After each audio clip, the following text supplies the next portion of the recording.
because I think actually we're not now leaving on the 29th of March 2019. Even the date itself may slip, but effectively, and the Chancellor, Philip Hammond, couldn't have been clearer yesterday, that we go into a 2-year period in which absolutely nothing changes at all.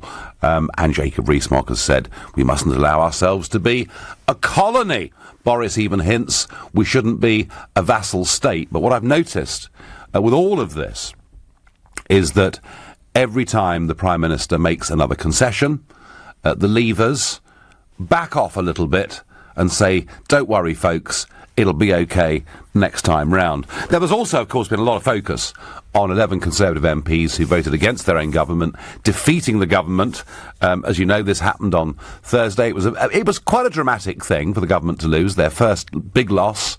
The cheering in the chamber was quite extraordinary, some of the loudest that I've ever heard. So there have been some pretty vicious attacks on these Tory MPs, and yet, if you really think about it, you know, Ken Clarke has held this point of view for over 50 years, so no particular surprise there. There may be others who perhaps weren't as frank with their electorates back in June as they might have been. But to me, the story that everybody's been missing here completely is the real reason that the government lost. The real reason that Parliament will now have a veto if there is a deal at the end of the process is that actually it's the Labour Party that has been through the big transformation. Now look, during the election, Corbyn played it remarkably. He appealed to Leave voters in the Midlands and the North and South Wales by saying in the manifesto absolutely, very, very clearly, that Labour supported leaving the EU, leaving the single market and ending freedom of movement. What could be clearer? And yet, sort of nudge, nudge, wink, wink, in London and the South and elsewhere, really, don't worry, you know, Labour are the ones that will fight to keep European values and perhaps even some form of membership of the single market. So he's got away with it for a very, very long time, and it appears today that he's still getting away with it. He himself, of course, an old Bennite, voted against every single European treaty presented to him in the House of Commons since 1983. But, given that vote, given our old friend Tony Blair, now out there this weekend saying that Labour should prioritise stopping Brexit ahead of winning the next election, the question I want to ask you this morning is, has Labour now become a Remain party? And my view is that whatever Corbyn himself, and indeed McDonnell, may have thought over many long years, and even though there are 4 to 5 million Labour voters who voted Brexit in the referendum, I think that Corbyn is a complete hostage on this issue, complete hostage to his own parliamentary party, because that party in the House of Commons is overwhelmingly Blairite and pro-EU, and I think they have moved quite strongly now to a Remain position. They will oppose the government all the way through this process. They will, of course, have the support of some of those Tory rebels, but I think that Labour, frankly, have been pretty dishonest with the electorate to fight an election just 5 months ago saying they were for leaving, and now Keir Starmer keeps telling us that perhaps we should consider staying in the single market and the customs union in perpetuity. So please tell me, do you agree with me that Labour are now a Remain party? If so, call me on 0345 6060 973, or perhaps you think no, they'll keep playing all ends against the middle, it's just a tactical game they're playing. Text me on 84850, or perhaps you think actually this was their agenda all along, they just con the electorate back in June, in which case tweet using the hashtag Farage and LBC at LBC. You can watch me on Facebook and comment there too. Has Labour become a Remain party? Simon, who's a new caller to the show from Tyneside, good morning.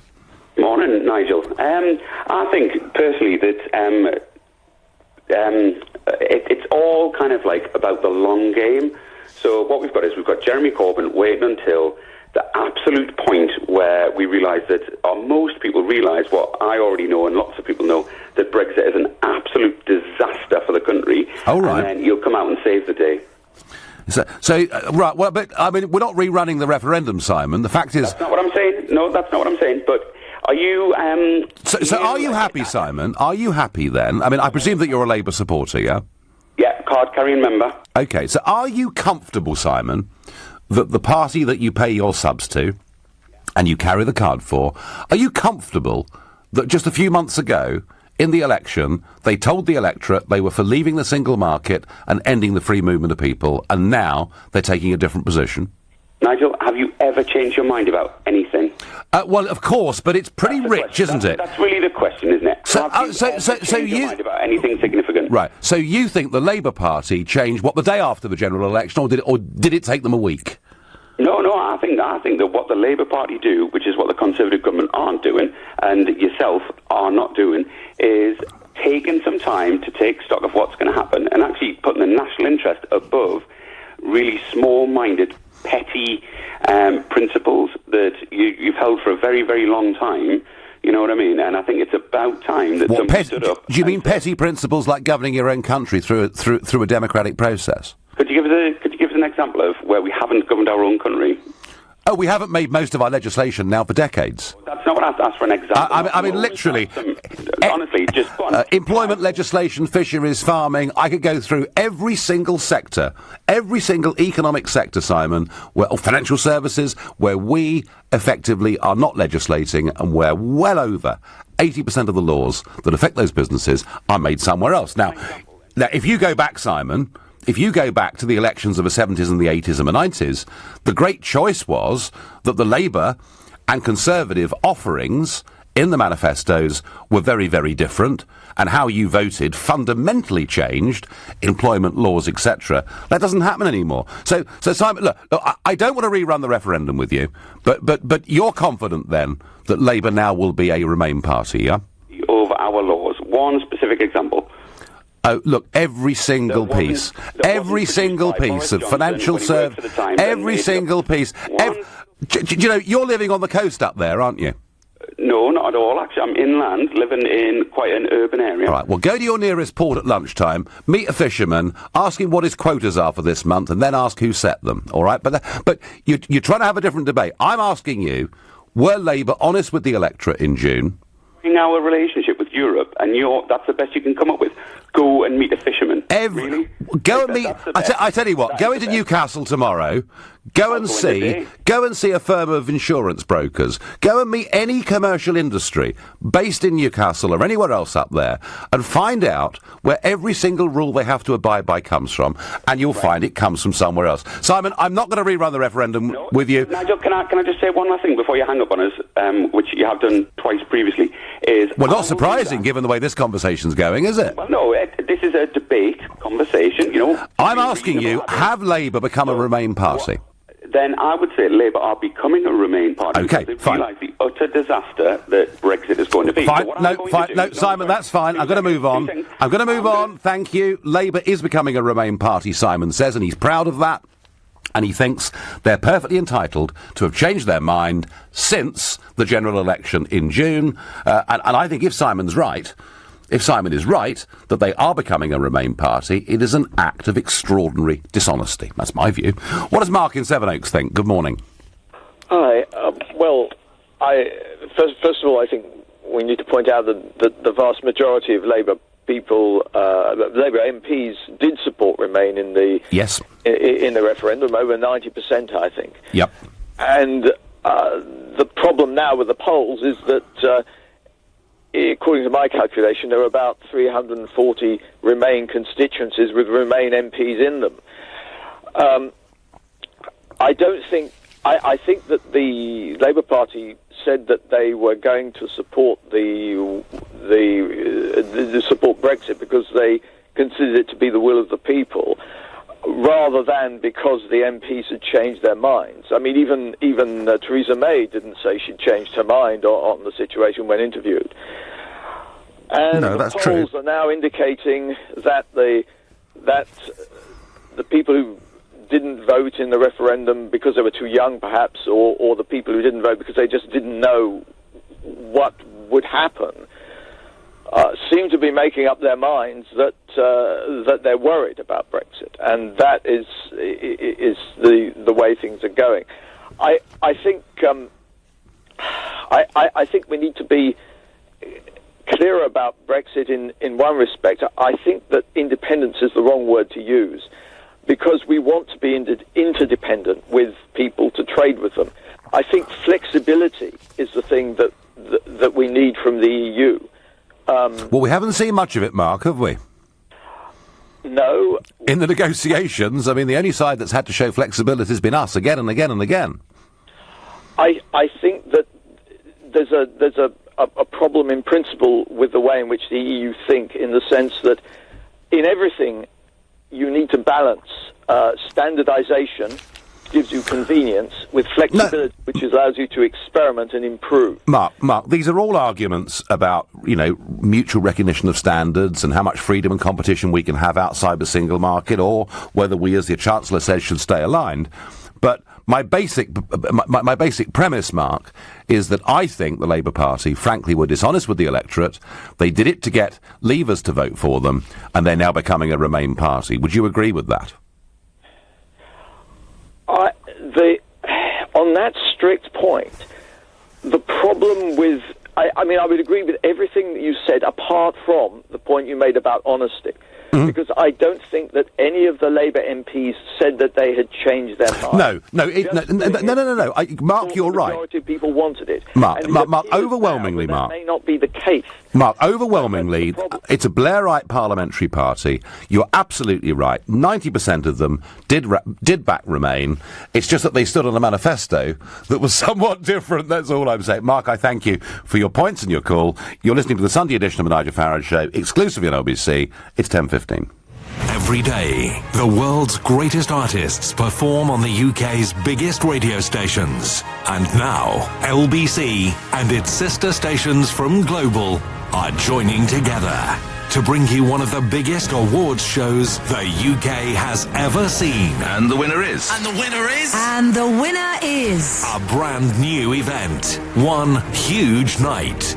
Rewarding the very best from the world of music, news and entertainment. The Global Awards. From rock stars to classical composers, chart toppers to journalists, all under one roof. And you can be there with LBC. The Global Awards. Coming soon. Keep listening to find out more. Many dentists across the UK will refer their more challenging dental implant patients to Darwood and Tanner. Here's Andrew Darwood. We are really proud to have patients come to see us from all over the world. Our reputation is built on delivering outstanding dental implant solutions for people with very challenging problems. To find out more about the transformational effect of Darwood and Tanner dental implants, go to darwoodandtanner.co.uk. Darwood and Tanner, obsessive about dental implants. Mum, Dad, Uncle Albert, Auntie Jean, Barry, Gary, Nigel, Sam. At the Co-op, 20 bottle packs of Kronenberg are only £10. That's the Christmas party sorted. Christmas is coming together at the Co-op. Subject to availability, see participating stores for details. See drinkaware.co.uk for the facts. Offer ends 3rd of January 2018. Zing Flowers. Beautiful festive bouquets delivered the very same day when ordered before 12 noon. Visit zingflowers.com. Amazing. Every time. I'm there as she's rushed down the corridor of A&E. Her bloodied hands are hanging limp from the side of the hospital bed. She desperately needs a transfusion. She keeps asking for her fiancé. We turn the corner. And I'm here, finally, in the snack aisle. I pick up a selection of crisps before realising that I forgot the potatoes. Back to the fruit and veg aisle it is then. As a blood donor, you can save someone's life while going about yours. Register at blood.co.uk. Leading Britain's conversation. LBC, The Nigel Farage Show. I don't think we're talking about Labour enough. They got millions of people to vote for them back in June, saying they wanted to leave the single market, take back control of our borders, and they're now playing a very different game. Not just to helping to defeat the government on Thursday, but Keir Starmer, their main spokesman on the EU issue, suggesting that maybe membership of the single market and customs union is something we should do in perpetuity. And I just think they've been very dishonest with the electorate. I think Labour are becoming a Remain party. That's my feeling. I wonder what Sylvia in Putney thinks. Hello, Nigel. It's lovely to speak to you. Good morning. Morning. I think we're witnessing, sorry, I've got a funny throat. I think we're witnessing the same modus operandi that was going on pre-1997 election. Do you remember at that time, Tory MPs were being shamed in the press on a daily basis, sexual peccadillos, etc., etc. This was all the John Major's back to basics, wasn't it? It rather backfired, didn't it? David Mellor went through it, and various others, and it went on daily for months and months, never let up. When one subject was going out of the press, another one came in, and we've been witnessing this over the last 6 months. And this is I call them the Moriarty gang, which is led by... We need Sherlock Holmes to get to the back of it to see what they're actually doing.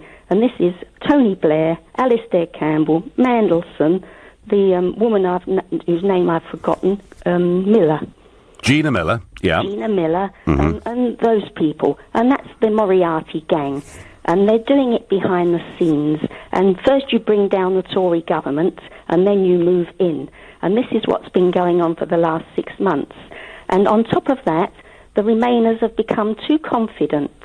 They've seen what we've witnessed as a demise of UKIP. Now, I'm one of those people. I have to vote Tory to keep the Labour out, and I want to vote UKIP. And this is what's been going on. So I suggest to all those who want to come out of Europe now, get to UKIP en masse. Let those 17.4 million of us. The difficulty is, Sylvia, that there are millions of people like you out there. I know from my years of leading UKIP and standing for UKIP that people would say, well, Nigel, we absolutely agree with you, but in this constituency, we've got to vote Labour, otherwise the Tories will get in. And then you go 100 miles south, and they say, Nigel, we absolutely agree with you, but we've got to vote Tory to stop Labour getting in. And it's very, very difficult. I mean, for UKIP to have got... I look back on it now and think, for UKIP to have got 4 million votes in a general election, 4.5 million votes in a European election, given the nature of our first past-the-post system, was of itself quite an achievement. But, Sylvia, in reality, are millions really going to say, right, this time... we won't worry about a Corbyn government or a May government. We'll vote for the party that supports our view. Are they really going to do it? If we did it en masse, this would frighten the life out. Oh, it would, if. But that's my question, Sylvia. Would people do it? I don't know. You see, I can't take the risk that they will. I want to do this. Well... And all those Labour people, they're now voting Labour, and people are even voting Liberal Democrats. Would you believe in these by-elections? Sylvia, you are a Leave, clearly a very passionate Leave supporter. But let me just suppose there was a general election next week, all right? And you've got Mrs May with her very soft form of Brexit, or Jeremy Corbyn as the runners and riders to be the next Prime Minister, and UKIP and the Lib Dems. Who would you vote for next week? Well, you see, this is my dilemma. Well, no, listen, you don't have to answer that. The fact you've got that dilemma shows you just how difficult it is to change British politics. It's a great call. I thank you. Now, joining me now is John Mills. He's one of Labour's... no, right, I apologise. He's not with us yet. David is my next caller from Norwich. David, good morning. Good morning, sir. How are you? Good, I'm fine, thank you. And you? Well, wonderful. I would just like to say that Labour have always been Remainers. The bulk of as have the majority of the politicians, the political elite. They do not listen to what the bulk of the British people want. Now, that last lady just mentioned UKIP. Had it not been for us, there wouldn't have been a referendum, and the bulk of the British people went for us. And what happened after that, Nigel, you know this as well as I do, that the political elite got together, they were flabbergasted. They didn't think any way, shape or form they were going to lose. And what did they do the week after? They had a meeting and said, hang on, look guys, the British people listen to UKIP, we don't want that, we want to do what we want to do, we've got to get rid of them. And that's what they've managed to try to do over the past 18 months. And people are really, really angry. I mean angry. I mean, David, I'm going to take issue with you on one thing. You said the Labour Party have always been Remainers. Actually, history turns that the other way around completely, because in the 1970s, it was the Labour Party who were against joining the common market. And, really big guns in Labour, and one's thinking of the Michael Foots and the Tony Benns and people like this, were vehemently opposed to joining the common market. And indeed, David, as recently as the 1983 Labour manifesto, they were publicly in favour of withdrawal. But it was during Kinnock's time, when Jacques Delors turned up at the conference, TUC and Labour, that they changed. So, historically, they've not always been Remain. But the basic point you're making is, and I think it's a very good point, and it's kind of a point that Adam Bolton makes in today's Sunday Times, and it is that if UKIP is as weak as it currently is, the Remainers in both the big parties can soften Brexit, delay Brexit, without the fear of electoral consequences for their party. That's what's really going on, isn't it? Well, exactly, yeah, because the people who can the people turn to represent them? They know the Conservative Party in the main wants to remain, the Labour Party in the main, everybody, the politician, the political system wants to remain, but the everyday man on the street, the normal British person, there's no one to stand there represent them. No, I know, and David, and yet, and I completely understand the argument, but the phone call I had on before you, don't know whether you heard it, Sylvia, she's a passionate Leaver, UKIP supporter, yet she votes Tory to stop the Labour getting in. I don't know what the answer is. David, I thank you very much indeed for your call. Labour are a Remain party, I get by text. Hopefully remain in opposition, says Peter in Lancing. Good work pouring sunlight on the Labour Brexit position. Nobody else seems to be doing that, says Dee from Dulwich. I'm a Labour Party member. I think you were right. They have become Remainers and sold us out, says Tamsin in Woolwich.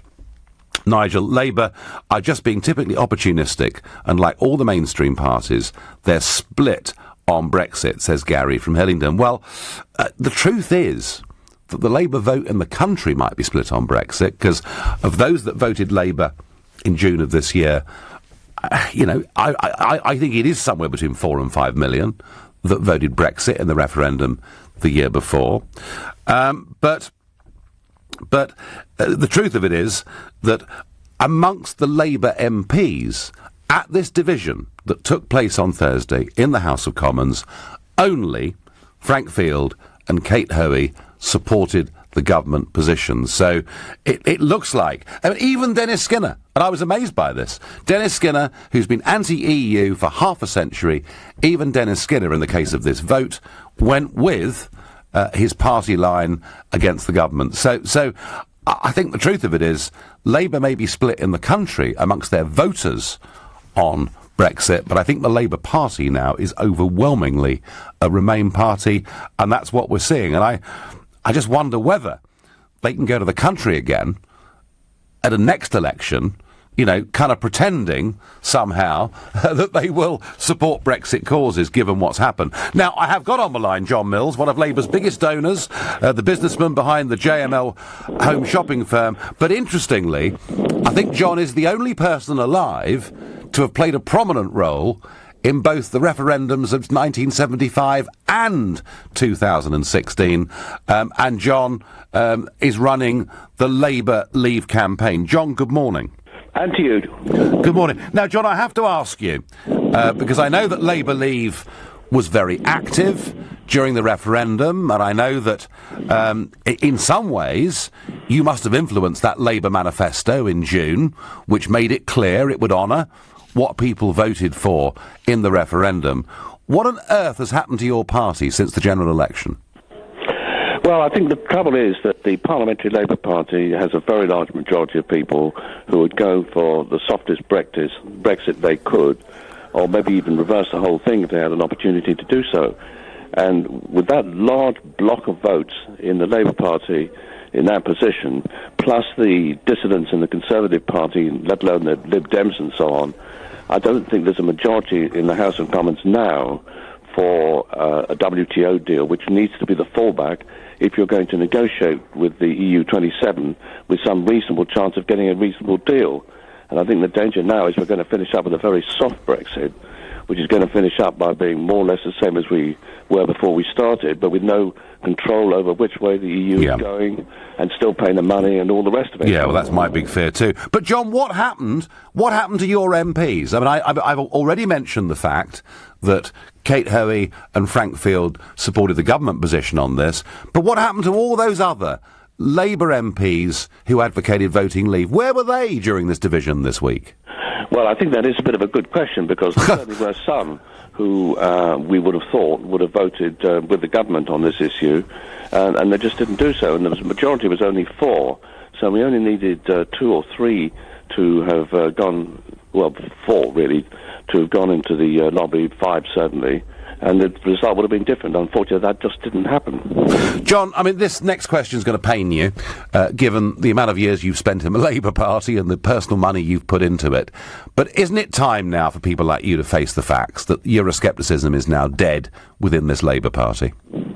Well, I don't think that is the case. I mean, I think it is true in the House of Commons, but if you look at the way people voted in the referendum, nearly 40% of Labour voters, the people who voted Labour in the 2015 general election, voted for leave. So there's a very substantial body of people who are Labour voters who are in favour of Brexit. And there is this real problem, which is that the leaders of the Labour Party, or at least some of them, don't really reflect very accurately the views of a large number of Labour supporters. I understand that, John, but effectively, haven't they been conned? Because, you know, the Labour manifesto couldn't have been clearer, and now the party's taking completely the opposite position. Well, I think the danger is that what's going to happen is nominally we are going to come out of the European Union and out of the single market and out of the customs union, but in practice, because we'll have to comply with all the various regulations that are pertain to both of them, actually nothing very much will change.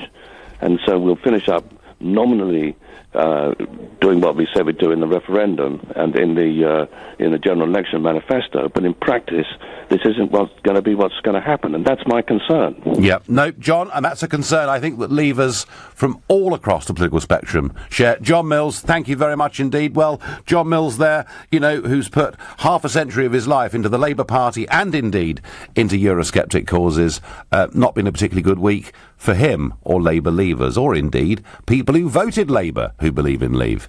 You're listening to the Sunday edition of the Nigel Farage Show, exclusively on LBC. It's 10:31 and time for the news with Thomas Watts. 6 people have died in an early morning crash involving a taxi and 5 other cars in Birmingham. A 7th man is in a critical condition in hospital. Theresa May is insisting her Brexit plans will not be derailed. In 2 Sunday papers, the Prime Minister says talks are beginning on an implementation period and she's proving the doubters wrong. And there are plans to extend automatic pension enrolment to all over 18s. It's claimed around 900,000 young people could benefit from the new rules, which currently apply to staff aged 22 or over. LBC weather dry and bright for most, occasionally heavy rain in the northwest, moving southeast with some milder but windier conditions, highs of 10 degrees. LBC travel in Neasden. It's very slow on the North Circular eastbound after an accident earlier on between Brentfield Road near IKEA and Dog Lane. All lanes are now open, but long queues remain from before Harrow Road. In Westbourne Park, Harrow Road westbound is partially blocked at Bourne Terrace because of an accident. In Roehampton, there's a lane blocked on Roehampton Lane northbound because of an accident between Langside Avenue and the South Circular. That's Upper Richmond Road at the Red Rover. In Chadwell Heath on Whalebone Lane south, the traffic lights aren't working at Salinas Lane in both directions. And on the rails, there are delays on South Eastern and Victoria after electrical supply problems earlier on. LBC Travel, I'm Dave Goff. This is LBC. Miss Dixon, the doctor will see you in room 2. This year, GP appointments are available in your area over Christmas. If you need to see a doctor, contact your practice or visit nhs.uk/GP access for more information. Your NHS, here for you this Christmas. I'm there as she's rushed down the corridor of A&E. Her blooded hands are hanging limp from the side of the hospital bed. She desperately needs a transfusion. She keeps asking for her fiancé. We turn the corner, and I'm here, finally, in the snack aisle. I pick up a selection of crisps before realising that I forgot the potatoes. Back to the fruit and veg aisle it is then. As a blood donor, you can save someone's life while going about yours. Register at blood.co.uk. You've worked hard your whole life, building up your business and your personal wealth, only for the tax man to take a big chunk after you're gone. Protect your family and loved ones by talking to one of the estate planning specialists at Barnes Rofe. We'll look at your situation and help you to plan ahead and manage your estate for inheritance tax. Don't delay. Visit barnesrofe.com. Barnes Rofe. Clever accountants for business.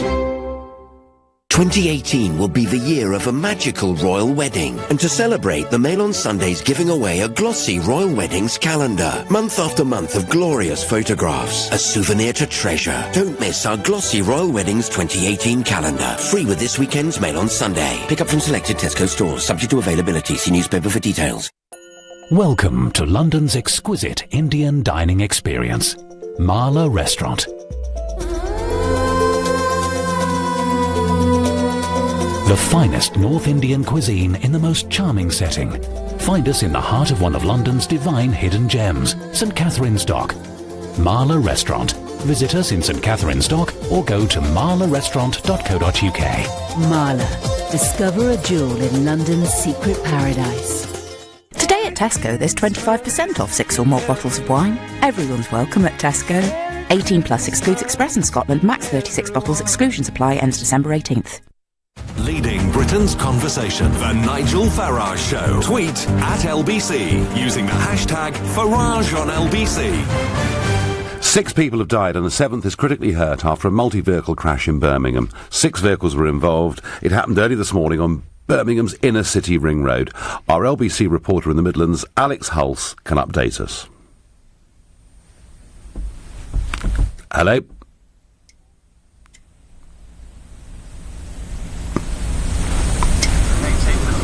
Right, we'll come back to Alex in a second. We're very good at losing lines this morning.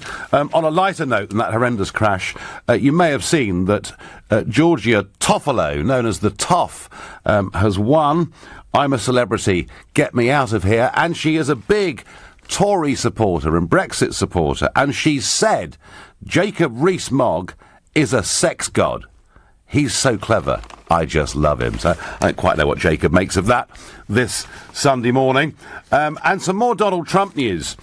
Donald Trump not welcome in a London borough after a council have passed a motion opposing the US president's visit. And yeah, the Royal Borough of Greenwich have decided that the bigoted US president should not visit their borough.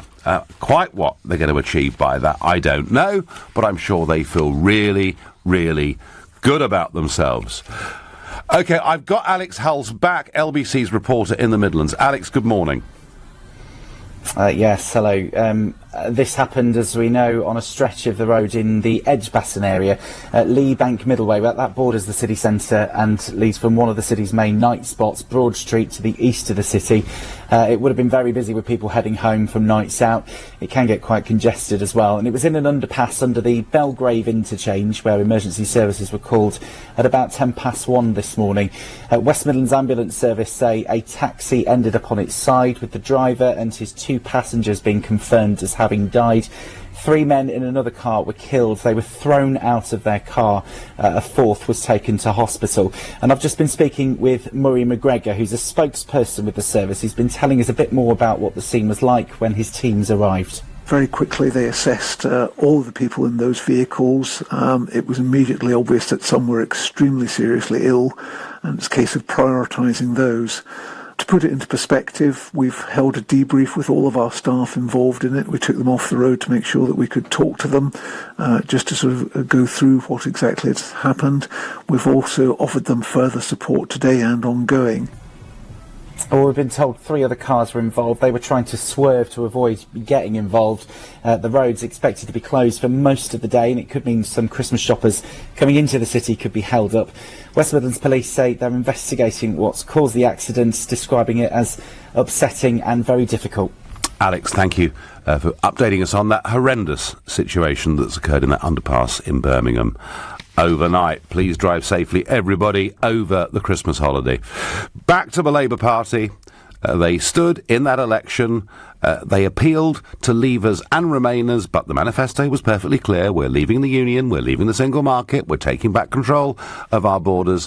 It now appears to be very, very different to that. They still say they accept we're leaving the European Union, but Sir Keir Starmer's position on the single market and customs union, he basically said last Sunday that he looked at the model that Norway had, and he saw that as where we should be. And Norway is a member of the EU's single market. And interestingly, rather like Norway, the Norwegians voted twice in a referendum not to be members of the European club, and despite that, their government took them into the single market without ever asking them their opinion. Is that what Labour sees for us? Despite the fact we don't want it, if we had a Labour government, we'd get it anyway. That's how it begins to feel to me. Tony Blair tries to convince the public to repent of the sin of Brexit, I get on Twitter. Well, yes, I think that's exactly what Tony Blair wants to do. And he's going to go on trying. Of that, I've got no doubt. My next caller is Ben from Clacton in Essex. Good morning, Ben. Good morning, Nigel. Good morning. So, have Labour shifted, Ben? In my opinion, they haven't. The Labour Party policy is still to leave the market, and the reason they want a decent Brexit. Hang on a second, Ben. Hang on a second. Let's get our terminology right here. So the Labour position is to leave the union. Yes, I agree with that. It's not to leave the market, though. That's not so clear, is it? Well, the concern is that Priti Patel, the Conservative senior minister, and David Cameron at the time said they're going to have a bonfire of the regulations. Now, that means that employment legislation will be thrown out, and also maternity leave, all that sort of stuff that was actually gained from Europe to protect ordinary working people. A lot of them voted Brexit, and they'll be affected if... And the vote in Parliament wasn't to do with stopping Brexit. It was to do with stopping the government from having Henry VIII powers. Yes, I mean... They come back to Parliament and overrule Parliament sovereignty. And they voted against it because of the fact that you cannot have government ministers willy-nilly going off and making decisions which cannot be reversed in our sovereign Parliament. Well, I do understand that there is an argument for parliamentary sovereignty. Just it's a bit rich when it's being put by people like Ken Clarke, who spent their entire careers trying to get rid of the sovereignty of our Parliament and hand it up to a higher set of institutions. But Ben, that aside, what Keir Starmer said in those interviews last Sunday couldn't have been clearer. He sees a Norway-style model as being the future for our country. And all I'm saying, Ben, and you could argue, you could argue if you want with me that Europe, gives us rights that we'd never have had. I mean, actually, I think we're quite a civilised country and we can manage our own rights for workers and everybody else. But, Ben, isn't the point that for Keir Starmer to have said that last weekend is a long way away from the manifesto put before people back in June? Yes, but I was a senior trade union negotiator, and the council would come along with a load of cuts, and I would either have to work with them on these because they generally have the power to make the best deal we possibly can out of the situation. Now, if we're going to have Brexit, then we must protect working people, and if we don't protect working people, then it's a complete disaster because working people nowadays don't have many rights because of the legislation on tribunals, etc. And that's what I would accept Brexit if the rules on employment and maternity leave and all that sort of decent treatment of working people was allowed to stay. Ben, as a trade unionist, can you answer me something? What has open-door immigration done for the rights of British workers? Well, they're blaming the wrong people. They should be blaming successive governments, both Labour and Tory. We've been in the market for 40 years, and they must have known that there was going to be movement of people all around Europe. Oh, and well... nobody planned for it. Well, hang on. Tony Blair told us when 8 and then 10 former communist countries joined that it would lead to another 13,000 people a year. They got it completely wrong, Ben, didn't they? Well, they did, but they don't. The successive governments, both Labour, Tory and the coalition, never planned. And the reason that working people up north, perfectly justifiably, were blaming governments, not just the Tory government, but Labour governments as well, for not actually building the infrastructure. That's the problem. If they built the infrastructure to handle the people in housing and employment, all that sort of thing, then we wouldn't have had this backlash. And I have a feeling, Ben, they've been terribly clever. Brussels and the pro-EU side have been terribly clever. They've given you a few pieces of legislation, and in return for that, they've actually parcelled up so many workers in this country into the hands of big businesses and basically cheap labour. Ben, I do not believe that despite all its claims, that the EU has been good for ordinary working people. Well, it's given them some protection that they didn't have before, and those protections must be protected. And I would accept Brexit if that was the case. OK, fine. Until they actually do that, then I wouldn't. No, fine. And can we trust Labour to get this right, Ben? Well, as I said, in certain situations you have to accept where we are. And where we are is we're leaving Europe. And the policy hasn't changed on that. No. We just want to make it as decent treatment of ordinary people as possible. And if they sign us back into the single market, would that be fair? Well, you tend to say that Labour and Liberals and all that were... Keir Starmer said it last Sunday. No, but the Brexit campaigners, MPs and other spokespersons were talking about Norway and having a Norwegian, we're not going to do this, we're not going to do that. They said the same thing during the campaign, that we could have a Norway situation and a Switzerland situation. The reason they're in it is because about 70% of their economy is based on dealing with Europe. And so we're same with Switzerland. They've got a slightly different arrangement. But we cannot not trade with Europe. And Ben, we're going to trade with Europe. It'll take 20 years to get back what we've got now. Ben, there's a great big world out there. Some of us are really excited about it, others are not. I know. I thank you for your call. And Ben making the argument, an argument that is popular in parts of this country, that actually Europe's been great for us with lots and lots and lots of rights. I suspect they've actually cost us a bit more than that with the other hand, but hey, you're listening to the Sunday edition of the Nigel Farage Show, exclusively on LBC. It's 10:46. This is LBC. Merry Christmas, Sarah. You got me some shoes. No, it's a coat. Cashmere scarf. A laptop. Oh, some perfume. The One for All gift card from the post office can be any of these things. With over 50,000 retail outlets to choose from, it's the ideal gift for that impossible-to-buy-for friend. It's not a TV, is it?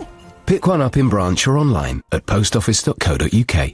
The One for All gift card is issued by GVS Prepaid Limited. GVS Prepaid Limited is authorised by the Financial Conduct Authority. Make your money go further, further, further. Travel on the Night Tube or London Overground night services, and you'll only need to pay an off-peak fare, so it costs less than you may think, which is good news for your wallet. It's part of the commitment by the Mayor and TfL to make travel in London more affordable. To the Mayor of London and TfL, every journey matters.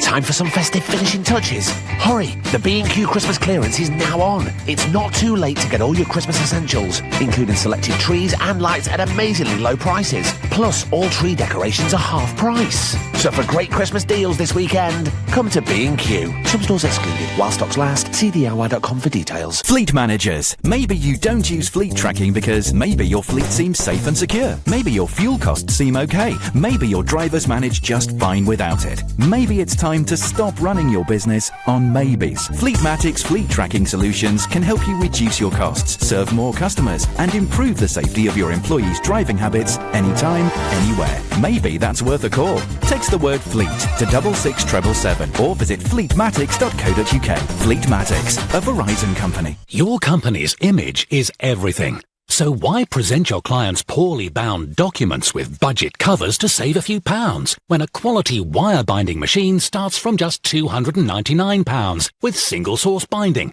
We supply fast, high-quality wire document binding machines and premium supplies, and we're so confident you'll love our easy-to-use machines that we're offering a free, no-obligation 1-week trial. For your free machine trial, just visit single-source.co.uk. Your company's doing pretty well. Your tax position's okay. So, what's keeping you awake at night? To face the future with confidence, talk to Vision Consulting. We've expanded from Gants Hill to the Gherkin, with clients from the fishmonger to the multi-million-pound property investment company. And our growth as a firm of chartered accountants and registered auditors is based on our passion for our clients' business. Have confidence in your accountant. See visionconsulting.co.uk. The Nigel Farage Show on LBC. My view is that Labour managed to get a lot of votes in that general election by pretending to support not just leaving the European Union, they're still, they say, supporting that, but leaving the single market and taking back control of our borders, and they're now taking a very, very different position. OK, you could argue in the House of Commons their job was to oppose the government, but when I hear Sir Keir Starmer saying that he wants us to head towards a Norwegian-type model, it seems to me that is not just a sellout, it's actually, frankly, a grand deception on millions of Labour voters. And we had John Mills on earlier, who heads up Labour Leave, pointing out that about 40% of the Labour vote at the general election was a Brexit vote, and they have been pretty much ignored. Well, whilst we're debating that, there's some really big events taking place in Central Europe. Overnight, a coalition government has been formed in Austria between the Conservatives, led by the 31-year-old Alexander Kurz, and the Freedom Party. Now, the Freedom Party have taken up some senior government positions. They will be described by everybody as being far right. That a lot of that is to do with their foundation, quite a few retired SS officers, etc., who helped found that party many, many decades ago. But let me tell you what's really interesting. They have been a big force in Austrian politics for a very long time, and they, in 2000, went into coalition government. And I was a young MEP sitting in the European Parliament in Brussels, and the uproar about the Freedom Party being in government was such that diplomatic sanctions were put on Austria, and they even talked about going further with trade sanctions. They never quite happened. Fast forward to 2017, and we're not hearing a murmur of criticism really across, from Mr. Juncker or anybody else. They've promised to be good boys, and they've said they won't campaign for a referendum on leaving the European Union. But hey, the truth is, we know the Freedom Party are very, very strongly Eurosceptic. They're now in coalition government in Austria, and the argument that I keep making is however much the political class and the establishment and the liberal media in this country try to fight back against Brexit, I firmly believe the tide of history is still with those extraordinary events of Brexit and Trump that took place in 2016 and that are still rolling out in Austria, the Czech Republic and elsewhere across Europe. I still think right at the heart of all of our big political debates across the West is, do you believe that the nation state is the essential building block of everything that matters, or do you believe we should transfer up to a higher level? Anyway, that's what's happening in Austria today. Steve is going to comment on what's happening here with the Labour Party today. Good morning, Steve. Hi, Nigel. Thanks for having me on again.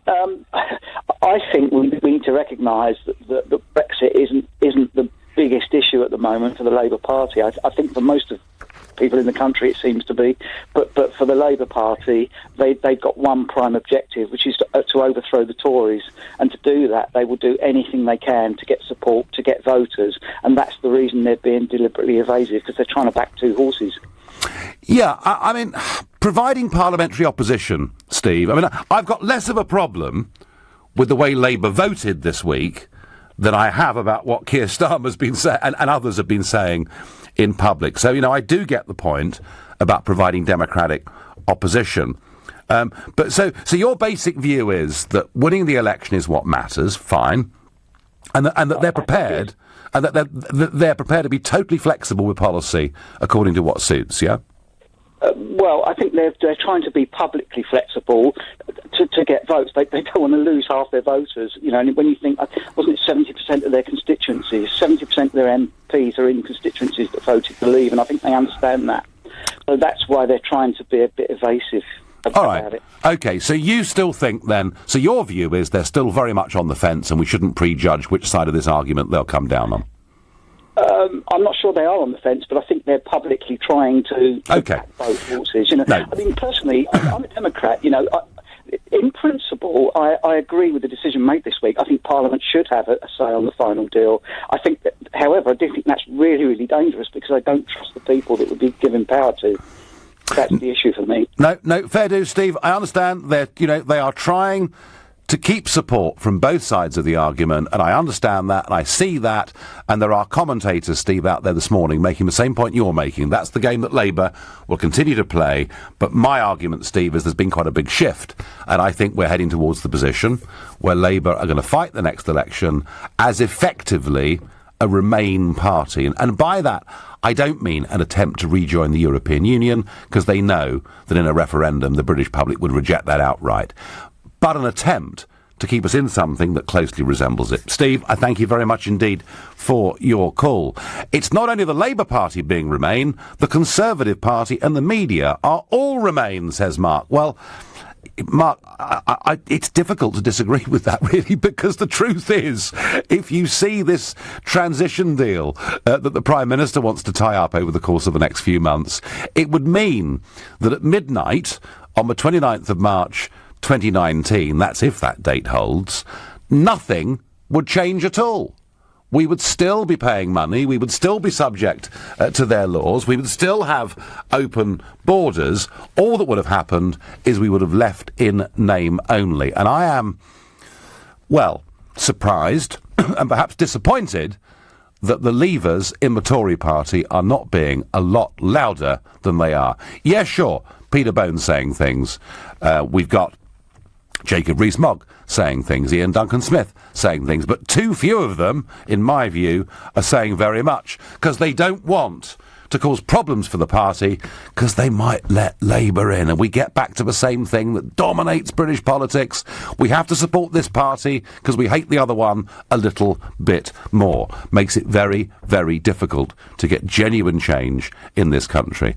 Nigel Farage wanted a Norway deal before the referendum. Now you change your mind. I get on Twitter, no, I never advocated a Norway deal. What I did say, when Cameron said, wouldn't it be awful if we were like Norway or Switzerland, was they're in a damn sight better place than us. But being in a better place than us doesn't mean that's where I wanted to finish. And if we did finish up like Norway, well, I wonder, Mr. Starmer, if that meant we got back our fisheries, etc., we might be slightly better off as Norway, but it is not what we voted for. Let's be clear. Marion is calling me from Finchley. Good morning, Marion. Oh, good morning, Nigel. I've been enjoying all the conversations. An earlier caller some time ago, Simon, was pressing you to be specific about the way that the European Union has interfered with our laws and so on. And you weren't really specific enough with him. Marion, it doesn't interfere with our laws, it makes our laws. Indeed, it does. And I'm ringing about one specific point. Yeah. I read about it in July in connection with the dreadful Grenfell Tower tragedy. Mm-hmm. The British, the building research establishment, the British one, were concerned about the way that cladding was being applied to buildings, and it wanted the British standard, which is BS 8414, to apply, and MPs had recommended it should replace the wholly inadequate EN 13501. But the latter had come from the European Union, making it mandatory. So under EU law, the new British standard could only therefore be a voluntary and more expensive option. Now, that's just one. I mean, it's terribly... Well, Marion, I have to bow to your knowledge on this. I don't know those numbers. I do know that there were EU standards on building materials and on hazard, but I can't comment on the specifics of that because I don't know the answer. But, Marion, whether it's safety or whether it's the environment or whether it's the right of employees, the point about the referendum was we're saying, as a self-governing nation, we're good enough to do this stuff and to get it right for ourselves. And my sense is that Labour, since the general election, have decided that actually they want the EU to do this stuff and not us. Marion, I thank you for your call. We'll have to check those numbers about Grenfell. I mean, I knew something about this, but not all of it. Moving on, the Church of England has apologised to the relatives of a bishop for the way it investigated child abuse claims against him made decades after his death. A report into the handling of the case has criticised the Church's actions, describing its process as deficient. In a few minutes, I'll be speaking to the author of a report into this issue, Lord Carlisle, and we're going to debate this. But my question to you is, do we need new laws to protect the anonymity of those accused of sexual offences? Because I really do think we do. If you agree with me, call me on 0345 6060973. Or if you think, no, we need victims to come forward and therefore putting names out there matters, text to 84850. Maybe you're on the fence on this difficult moral issue, but you can tweet me any view or question using the hashtag Farage and LBC at LBC, and watch me on Facebook. We're live from London next. On FM, online, on your mobile, and on digital radio. Leading Britain's conversation. This is LBC. From Global's newsroom at 11 o'clock, 6 people have been killed after a crash in Birmingham. It happened just after 1 o'clock this morning on the city's inner ring road. Murray McGregor from the West Midlands Ambulance Service has told LBC it's a distressing scene. There have been 6 cars involved, 3 very seriously damaged. Unfortunately, 6 people died, 5 at the scene. 1 of those got taken by ambulance with a doctor on board to hospital but died shortly after arrival. A 7th person suffered critical injuries and he's been taken to the major trauma centre at the Queen Elizabeth Hospital, Birmingham. The Foreign Secretary's warning the UK must not become a vassal state of the EU. Boris Johnson says the government must agree to allow EU rules to be dropped during any implementation period. The view appears to be at odds with the Chancellor, who's called for a status quo position to ensure a smooth transition for trade. It's as the Prime Minister claims the government is proving the doubters wrong after securing a deal in the first phase of Brexit negotiations. In 2 Sunday newspapers, Theresa May insists Brexit plans will not be derailed. A report's accusing the Ministry of Defence of being incapable of making savings. The Commons Defence Select Committee's warning plans to buy warships and jets could be under threat because the MOD will struggle to find the savings required. It insists it's making good progress to save the £7.3 billion needed. 2 police officers are in a critical condition in hospital after they were hit by a car in North London. 3 people, including the driver of the car, have been arrested. It happened before 4 o'clock this morning on the North Circular in Neasden, which was closed for several hours. There are plans to extend automatic pension enrolments to over 18s. It's claimed around 900,000 young people could benefit from the new rules, which currently apply to staff aged 22 and over. Former Tory Pensions Minister Baroness Altman has told LBC it's sensible to include younger people. That will help people top up the state pension, because the state pension in future is going to be lower than it is right now, and people are not going to have a great lifestyle if they rely on the sort of £22 a day that the state pension will pay. And Australia is closing in on victory at the end of day 4 of the 3rd Ashes Test. Already 2-0 up in the series, they declared on a first innings total of 662. England are 132 for 4, trailing by 127. LBC weather, dry and bright for most, occasionally heavy rain in the northwest, moving southeast with some milder but windy conditions, highs of 10. From Global's newsroom for LBC, I'm Thomas Watts. 2018 will be the year of a magical royal wedding, and to celebrate, the Mail on Sunday's giving away a glossy royal weddings calendar, month after month of glorious photographs, a souvenir to treasure. Don't miss our glossy royal weddings 2018 calendar, free with this weekend's Mail on Sunday. Pick up from selected Tesco stores, subject to availability. See newspaper for details. LBC Travel, it's very slow on the M25 anti-clockwise in Hertfordshire. There's a lane blocked between junction 24 for Potters Bar and junction 23 for the A1M at South Mims because of an accident. Also anti-clockwise on the M25, they're accusing Kent going towards the Dartford Tunnel. In Chadwell Heath, the traffic lights on Whalebone Lane South aren't working at Salinas Lane in both directions. In the city, the traffic lights aren't working near St Paul's on King Street at Gresham Street. And on the rails, there are delays and some cancellations on Southern between Sutton and Balham. That's because of a points failure. And there's no South Eastern service in or out of Cannon Street today because of engineering works. LBC Travel, I'm Dave Goff. This is LBC from Global, leading Britain's conversation. The Nigel Farage Show.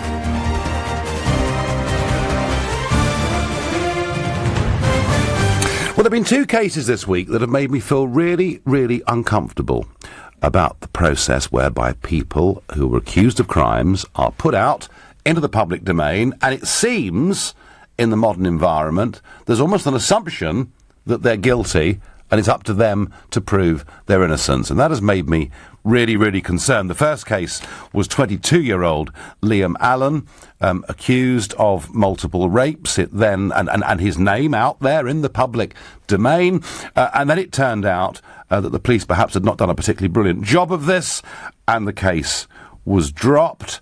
And the other case, an extraordinary case, about a bishop called George Bell, someone who's a bit of a hero in the Church of England, and he seemed to be damned by the Church of England as a result of some claims that were made nearly 4 decades after he died. So I've been really concerned about this presumption of innocence before guilt, about perhaps the need to have legislation to give those that are accused of these crimes anonymity, at least until they're charged, or perhaps even after that. And so I'm sort of asking really this morning, do we need some legislation that actually protects the anonymity of those against whom these kind of claims are made? Please let me know what you think. You can do so by calling 0345 6060 973.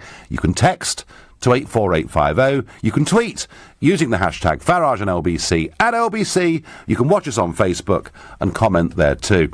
Now, earlier on today, I spoke to Liberal Democrat peer Lord Carlisle. He's a former independent reviewer of British anti-terrorism laws, and he was the author of a report into the Bishop George Bell case. And I asked Lord Carlisle to explain why the Bishop Bell case is so significant. Bishop Bell died in 1958. He was the Bishop of Chichester and a very much admired churchman who has a name day named after him in the Church of England calendar, which means he's the nearest thing to a saint that the Church of England has. In 1995, 37 years after his death, a woman complained that he had sexually abused her when she had on a number of occasions been present in the Bishop's Palace in Chichester in about the late 1940s. The church disgracefully did nothing about that complaint, and it lay dormant until 2013 when she resumed her complaint. The church then rather slowly started doing something about it, and eventually they formed a core group which considered the case. On the 22nd of October 2015, the church issued a public apology in which basically it said that it had found that Bishop Bell had abused her, and they paid her some money in compensation, albeit without an admission of liability. Thus, the reputation of Bishop Bell was destroyed. The protests by people who support the memory of Bishop Bell, he died childless and his widow died later, and eventually the Church of England decided to hold an independent review of the way the case had been dealt with. I conducted that independent review, and my report was published on Friday.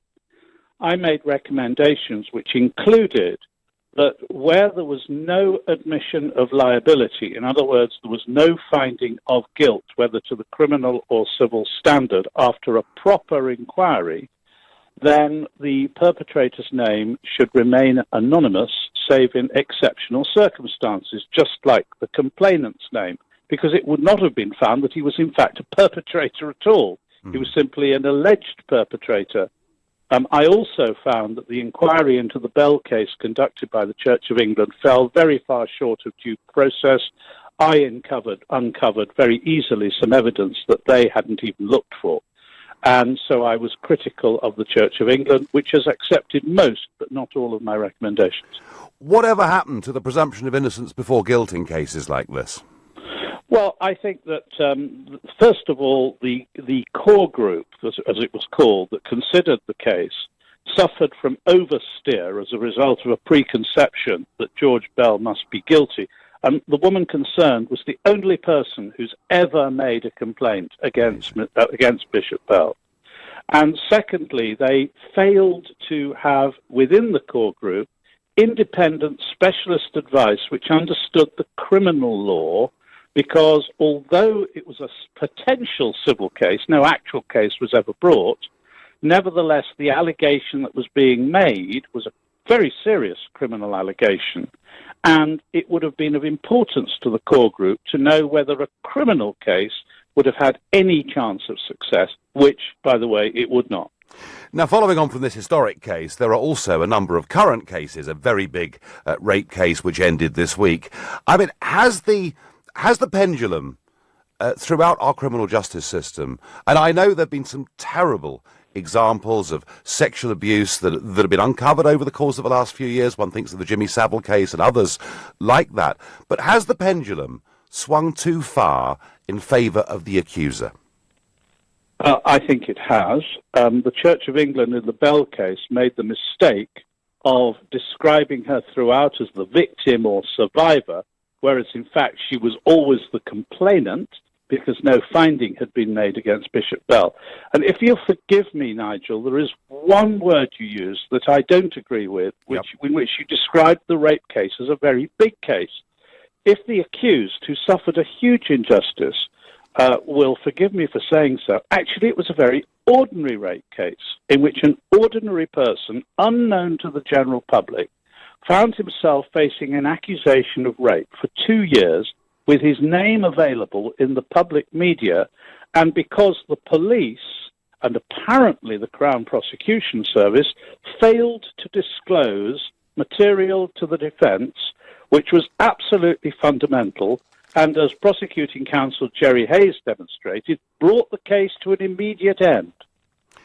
So that's a shocking situation. No, it is a shocking situation. But throughout this 2-year period, did that young 22-year-old man deserve a right to anonymity? In my view, yes. There are possible exceptions that I can foresee, but in an ordinary case in which there is an allegation of a serious sexual offence with no concern that there had been other victims, in my view, there should be anonymity at least until charge. Now, that wouldn't have helped in this particular case, but it would help a lot of other people.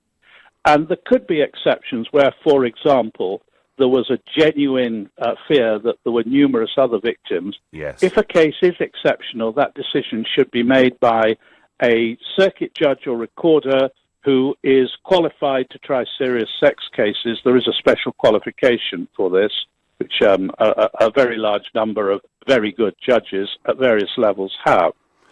As to this case, the real injustice in this case is a most abject failure of the police and possibly the Crown Prosecution Service to look at, understand and disclose key material that undermine the prosecution case. And I regard those failures as being gross misconduct, which could be the subject of disciplinary action, whether it's in the police or in the CPS. So to get this balance right again, Lord Carlisle, do we need changes in legislation or just changes in practice and procedure? We need both. We need a change in legislation to enshrine in law a general right to anonymity for people who are accused of serious sexual offences, subject to exceptionality in the sort of case I briefly described. And we need a very fundamental change in procedure so that the police, and if it be the case that the prosecution knew, the CPS, cannot sit on the material that in the case we've been talking about actually demonstrated the innocence of the accused, didn't merely undermine the prosecution case. Well, I have to say, I completely agree with Lord Carlisle. I'm not normally somebody who argues for more legislation. I generally argue for fewer laws controlling our life and our society, but I do think the argument here that we do need a piece of legislation that protects the anonymity of those accused of sexual offences, I now think we need it. I believe it is something that should be debated in the run-up to the next general election so that the big parties can at least themselves have a public debate on this issue. It is nothing to do with attempting to cover up historic wrongs or current wrongs, but it is an argument that so many people are being falsely accused of actually two wrongs not making a right. I think it would be a fairer and better thing to do. And yes, as Lord Carlisle said, if there was a suspicion from the police, from the Crown Prosecution Service, that an individual who was accused wasn't just being accused by one individual, but being accused by a lot of people, then maybe there was an argument then to publish the name to see if more people come forward. And I do understand that, but he was very clear that that decision should be put before a judge to ensure we get this right, to ensure that actually this is fair, that this is done properly. Richard is calling from Esher in Surrey. What do you think, Richard, having listened to Lord Carlisle's arguments? Yes, hello there. Good morning. I don't know. I don't put things as eloquently as you might. I tend to agree that it's very unfair that, the perpetrator of the crime is named, and quite often things are leaked before the case has been heard, and yes. There's this air of guilt and that can stay with people for life. I mean, this is obviously completely unfair, but I'm not a man to deal with law, but so much seems to come to a layman like myself that it's common sense. If there was some sort of consequence for making fake allegations, and I mean there are an awful lot of completely fake allegations. This does no good for anybody. This then puts assumption of fake allegations on genuine cases. It ruins it for everybody. If there was some sort of consequence for these fake allegations, some of them very obvious, then less allegations will be made, and it would save everybody's time and money. It just seems to be a lot of this could be dealt with common sense. Yeah, so I'm not advocate of more laws and more legislation. If things can be dealt with a lot more swiftly, and if there was penalties for making fake allegations, then less allegations will be made. I think, Richard, you made a very good point, that those that make false allegations that not only are damaging and injurious to the accused, but also eat up a vast amount of police and court time, there should be a better system of punishments in place. Richard from Esher in Surrey, I thank you for that point. You're listening to the Sunday edition of the Nigel Farage Show, exclusively on LBC. It's 11:15. Every day, the world's greatest artists perform on the UK's biggest radio stations. And now, LBC and its sister stations from Global are joining together to bring you one of the biggest awards shows the UK has ever seen. And the winner is... And the winner is... And the winner is... A brand new event. One huge night. Rewarding the very best from the world of music, news and entertainment. The Global Awards. From rock stars to classical composers, chart toppers to journalists, all under one roof. And you can be there with LBC. The Global Awards. Coming soon. Keep listening to find out more. Merry Christmas, Sarah. You got me some shoes. No, it's a coat. Cashmere scarf. A laptop. Oh, some perfume. The One for All gift card from the post office can be any of these things. With over 50,000 retail outlets to choose from, it's the ideal gift for that impossible-to-buy-for friend. It's not a TV, is it? Pick one up in branch or online at postoffice.co.uk. The One for All gift card is issued by GVS Prepaid Limited. GVS Prepaid Limited is authorised by the Financial Conduct Authority. Travel Pack. Have the right flight at the right price. In fact, we'll price match most worldwide flights if you find one cheaper elsewhere at the time of booking.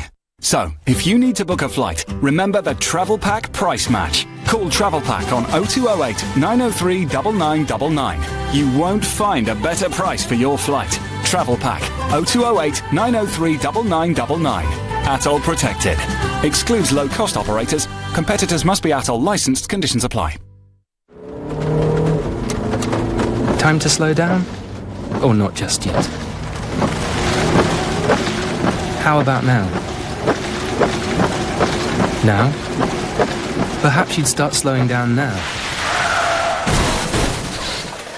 When it rains, it kills. Last year, 2,987 people were killed or seriously injured when driving in the rain. When it's time for your wipers, it's time to slow down. Highways England. Miss Dixon, the doctor will see you in room 2. This year, GP appointments are available in your area over Christmas. If you need to see a doctor, contact your practice or visit nhs.uk/GP access for more information. Your NHS, here for you this Christmas. Ambitious and determined to succeed. Study for a 2-year degree at GSM London for just £12,000 this February and make your bold dreams happen. Accelerated degrees are a great way to progress your career faster. And they're awarded by Plymouth University. Enroll now at our Greenford and Greenwich campuses and follow your dreams of success. Act fast. Offer ends January 15th. Search Have Bold Dreams at GSM London. Special offer. Conditions apply. The Nigel Farage Show on LBC. Call 0345 6060 973. So following the case of Liam Allen, he's the 22-year-old who was accused of multiple rapes. This all went to trial. His name was out there in the public domain. It turned out in this case, actually, that the police perhaps had not done their job as thoroughly as they ought to have done. And when the barrister, Jerry Hayes, representing this young man, asked for some police evidence, including text messages, the whole case fell to pieces. But it does raise this much bigger question of, do people who are accused of these kind of sexual crimes deserve anonymity? And are we actually treating them as if they're innocent until proven guilty, or have we sort of moved? Is it almost a little bit as if we've reversed that burden of proof? And that's what's been worrying me for some time. And this week, what with that case and the Bishop Bell case, which Lord Carlisle spoke about so eloquently before the break, I do think the time has come, not just for a change in practices of police, Crown Prosecution Services and courts, but I do actually think a little bit of legislation perhaps is needed. And interestingly, Angela Rafferty, who's the chairwoman of the Criminal Bar Association, she said on Friday that the theory that everyone who reports a sex offence must be a victim may unconsciously have led the police and Crown Prosecution Service into giving complaints not the impartial, in-depth scrutiny that is essential to avoid the kind of injustice that nearly befell young Mr. Allen. So, yes, of course, as a society, we do want to take seriously some of the awful abuses that took place in the past, that no longer do we want institutions to brush them under the carpet. And it's true that churches and state-run organisations did brush much of this under the carpet. We do want the truth about these things. But equally, as I tried to say before the break myself, two wrongs don't make a right. And if somebody is falsely accused of one of these crimes, why on earth should that be in the public domain? That's how I feel quite strongly about this. I wonder what Bruce, who's calling from Hampton Court, thinks. Good morning, Bruce. Oh, hi, Nigel. Firstly, I'd just like to say thank you for Brexit and the chance to get out of the EU. But let's move on to the matter at hand. Absolutely. Yeah. This practice of the police to withhold evidence until the last possible second is extremely common. It's a standard tactic. If they think they've got their man, they'll do it. Why will they do it, Bruce? Well, obviously, firstly, to aid their case, but in other words, to allow a defence to really not have enough time to get a case together. And it seems to me that this new prosecution lawyer, when he found this out, was utterly disgusted about it. Yes. And I have not first-hand experience of it, I have second-hand experience of this in a case that is known to me. So it is a very, very common tactic, and it just needs to be stopped because it can wreck people's lives that are accused of serious things for years. OK, so you think the police need to change their approach to this, Bruce, yeah? Well, I think that police that deliberately withhold information are not currently being held accountable and should be personally held accountable. Yeah. Okay. No. I think. Look, Bruce. I have framed this debate around the need for a piece of legislation, but I'm not suggesting that is the be all and end all. How the police operate, how the CPS operate, what the court procedures are, all of those things are relevant and are true, and I thank you very much for your call. The argument that was being made, Lord Carlisle made it, is if there is any genuine ground for suspicion that more people may be involved, then there was an argument for the anonymity of the individual being dropped. Becky on Twitter takes a different view. She says, can't more potential victims come forward after someone has been convicted and they can then get their own trial? Becky, it's a very, very powerful point, although I suspect that in many cases people would rather, in a situation like this, be on a list with 5 or 10 other people than be out there and exposed on their own. Because, for anybody, the accuser or the accused, going through a trial is a pretty gruelling, frightening thing for anyone to go through. Michael is calling from Penge in South London. Good morning, Michael. Hi, good morning. I think one of the issues we haven't touched on yet is the role of social media, because you can forget about any notion of innocent until proven guilty. I mean, the internet, or the social media, I should say, is judge, jury, and executioner. I mean, there are cases of particularly young people having committed suicide as a result of allegations online.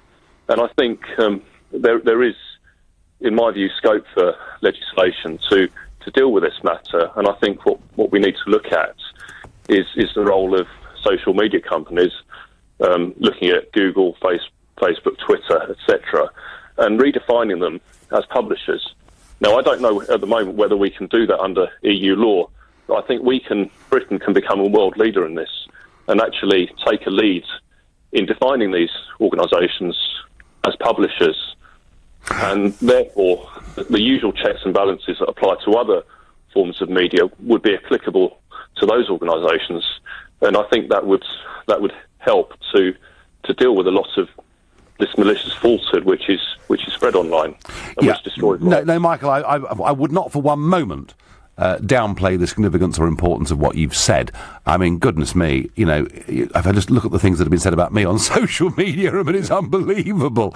And you notice now that anyone that puts their head over the parapet, whatever side of the argument they're on, but anyone that puts their head over the parapet in modern politics starts to get trolled, starts to get vile and violent abuse online, so and all sorts of weird false accusations. So I do understand that, Michael. I mean, what I was specifically talking about was when the authorities, charge somebody or investigate somebody, that's when it goes absolutely mad, and social media, of course, is part of spreading and perhaps conflating that situation. But I wonder, Michael, when you raise this whole point, how on earth, and I don't want to be negative for one moment, but how on earth do we police something as vast as the internet?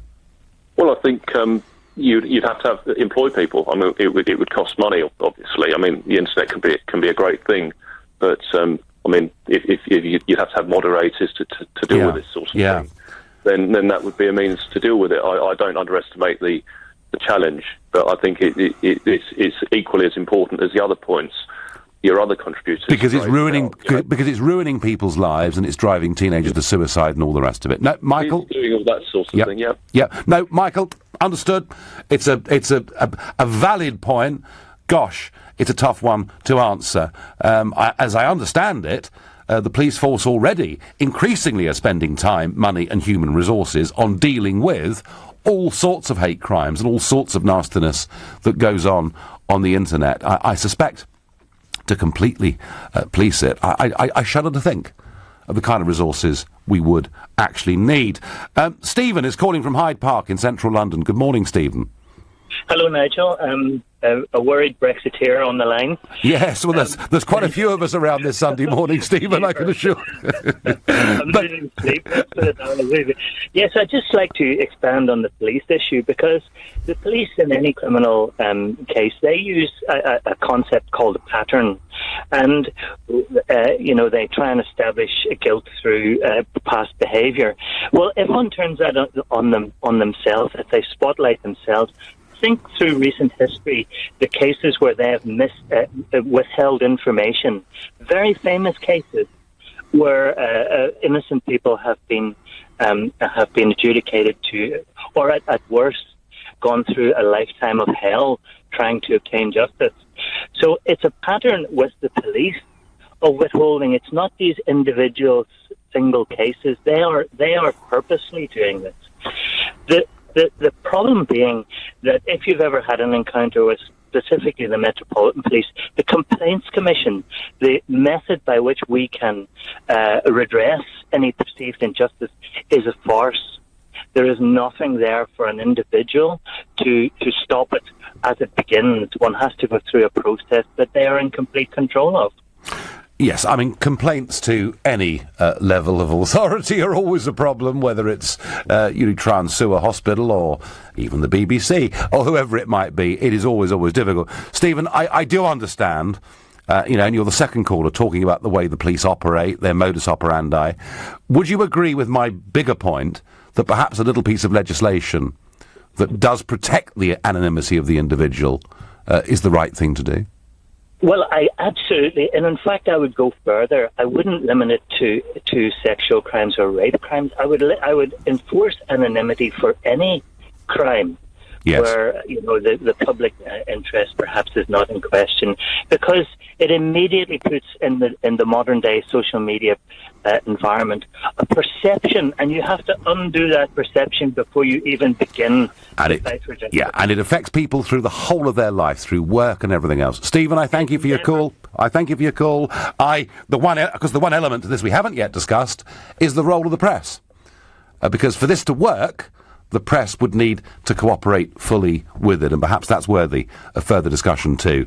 You're listening to the Sunday edition of the Nigel Farage Show, exclusively on LBC. It's 11:30 and time for the news with Thomas Watts. 6 people have died in a crash in Birmingham early this morning. Another person's critically injured following the collision at an underpass on the Lee Bank Middleway near Edgbaston.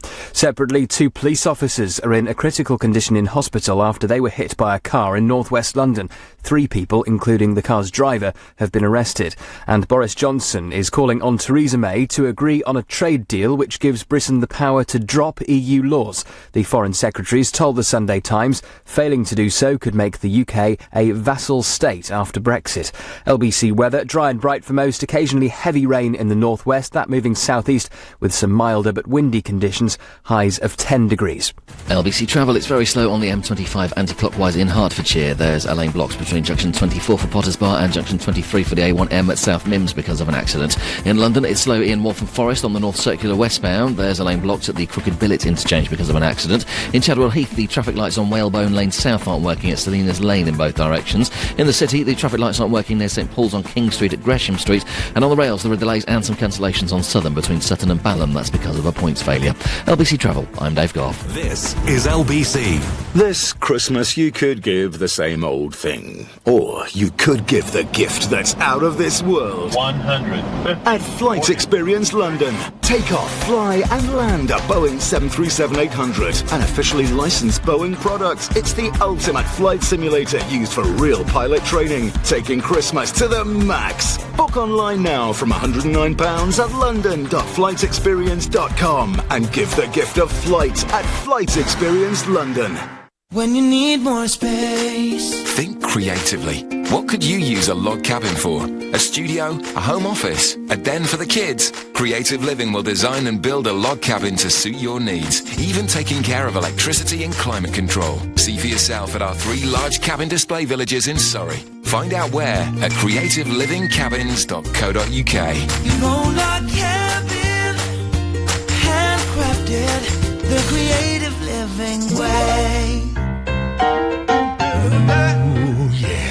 The high-quality kitchen you've dreamed of at a price well within your budget. That's Room Sense. That's Room Sense. This month, all kitchens are half price with a free oven hob and extractor. Book your free home design visit today at roomsense.co.uk. Quality at a price you can afford. That's Room Sense. Offer ends soon. Minimum spend applies. I'm there as she's rushed down the corridor of A&E. Her blooded hands are hanging limp from the side of the hospital bed. She desperately needs a transfusion. She keeps asking for her fiancé. We turn the corner, and I'm here, finally, in the snack aisle. I pick up a selection of crisps before realising that I forgot the potatoes. Back to the fruit and veg aisle it is then. As a blood donor, you can save someone's life while going about yours. Register at blood.co.uk. The Nigel Farage Show on LBC. Call 0345 6060 973.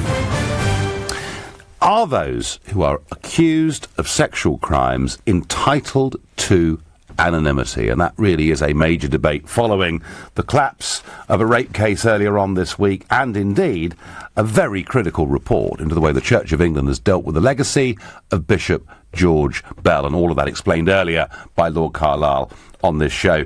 Dave on Facebook says, anyone found guilty of making false claims against someone should receive the sentence that the accused would have if found guilty. Well, Dave, that's not going to happen, but you're not the first person to think that those that make false allegations perhaps should be dealt with a little more strictly. Common sense from Lord Carlisle. Wolf criers need to be put on the register, named and shamed, says James on Twitter. So that is a sort of familiar theme that is coming through. I've had the same. An ex accused me when my barrister produced evidence, i.e. letters, that contact was consented.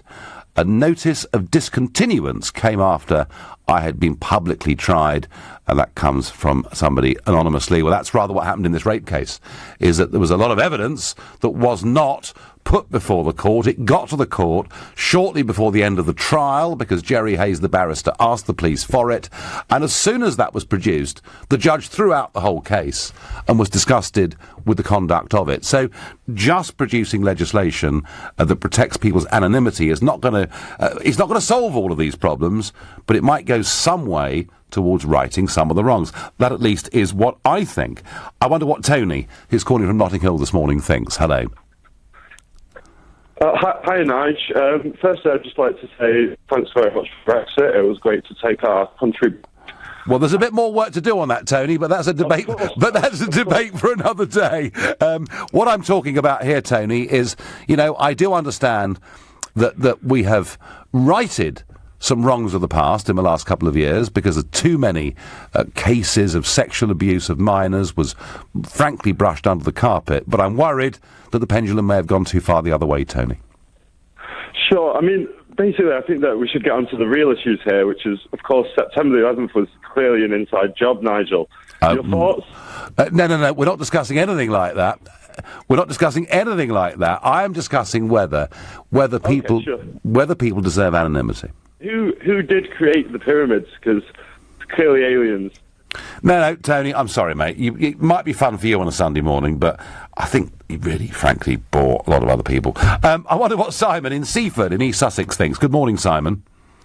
Hello there, Nigel. Nice to speak to you. Yeah, good morning. Nice to speak to you. So, Simon, it's complicated, isn't it? Because, on the one hand, I'm calling for people to have their anonymity. I'm worried about what gets said online and how we control that. I'm worried about the press because they'll say it's a matter of public interest. I mean, even though I'm putting this idea forward, it's not straightforward, is it?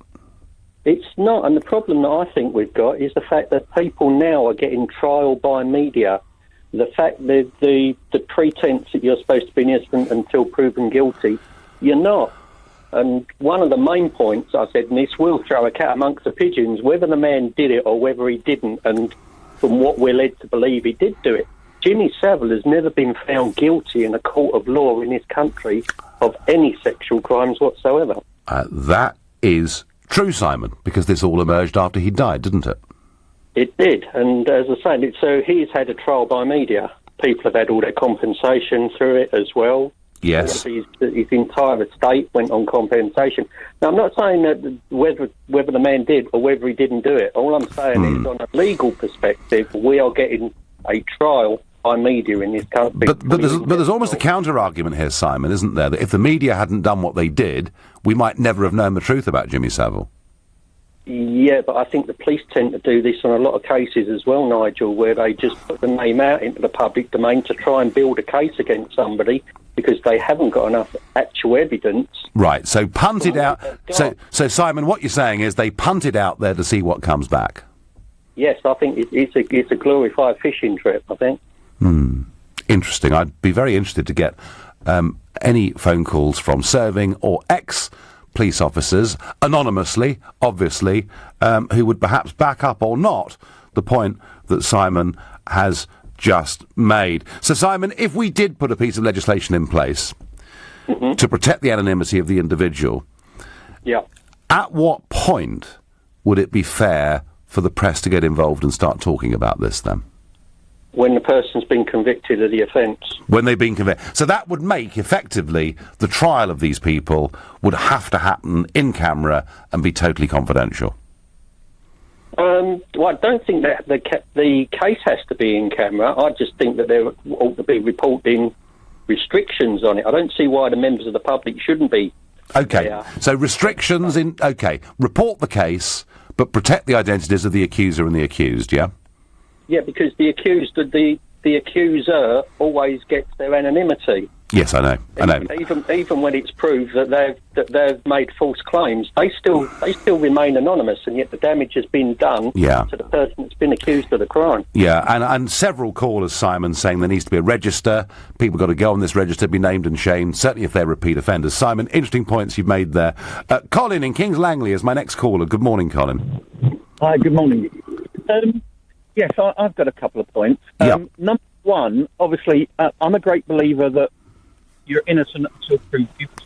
And nothing else was said.